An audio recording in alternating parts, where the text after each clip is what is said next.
Mariner Books and HarperAudio present The Big Sort: Why the Clustering of Like-Minded America is Tearing Us Apart, by Bill Bishop. Read by Graham Halstead. A note before we begin. Don't forget to download the accompanying enhancement PDF from your audiobook provider. It contains maps and figures from the book and will be referred to throughout as the enhancement.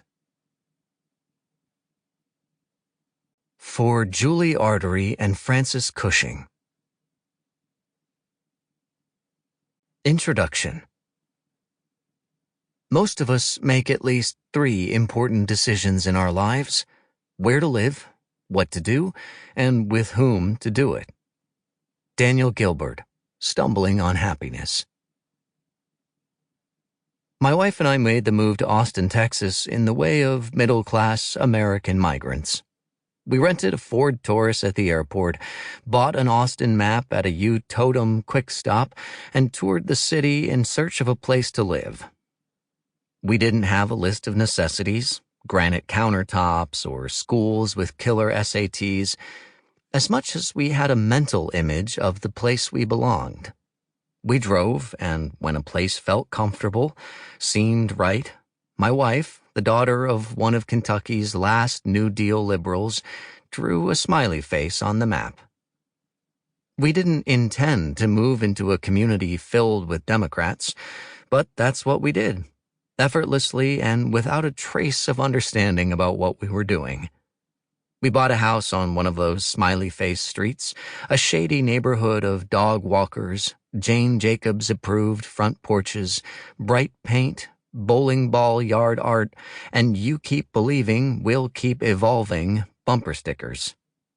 In 2000, George W. Bush, then the governor of Texas, took 60% of the state's vote. But in our patch of Austin, Bush came in third, behind both Al Gore and Ralph Nader. 4 years later, 8 out of 10 of our neighbors voted for John Kerry. Our neighborhood is one of the friendliest I've encountered. It is in some ways more like the rural Texas town where we lived for a time, publishing the weekly newspaper, than a community on the edge of the central city. We have potlucks in the park and movies for the kids. A woman down the street organizes outdoor concerts to raise money, so the toddlers' pool in the neighborhood park stays wet and open into the torrid Texas September.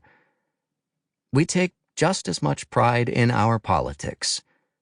Soon after the invasion of Iraq, our neighbors held a meeting and decided to print anti-war t-shirts and bumper stickers.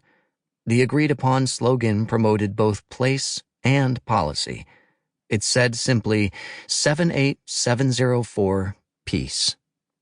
In Austin, zip codes have political meaning. I live in a place where any event holds the potential for political expression, even a neighborhood house fire. On a summer afternoon, I happened on a slew of red trucks and hoses wet and slithering across a street. Firefighters were dousing the spooky Victorian on the corner. The commotion had drawn out the neighbors and a television news crew. The owners of the smoldering house had been rehabbing the structure for years, and it was beginning to shape up. The house was big and yellow, but I remembered it mostly because it sported a large peace sign dangling from the peak of a 3rd-story window. The sign was 5 feet across and wrapped with Christmas twinkle lights. I commiserated with a woman walking 2 dogs. She had noticed the peace sign too. Holding the leashes in one hand, she motioned toward the TV cameraman. "I hope he gets the peace sign in the picture," she said. "After all, it's Travis Heights." Far from avoiding politics as a topic of discussion in neighborly talks, Travis Heights encourages it. That the woman could speak comfortably to me about politics evinces the solidarity of the people who live here. It was simply understood that we agreed about the peace sign, and about all the issues and ways of life the peace sign represented. Our like-mindedness was a comfort, a shortcut to intimacy. It can also be a shortcut to conflict. We have a neighborhood internet listserver in South Sample complete. Ready to continue?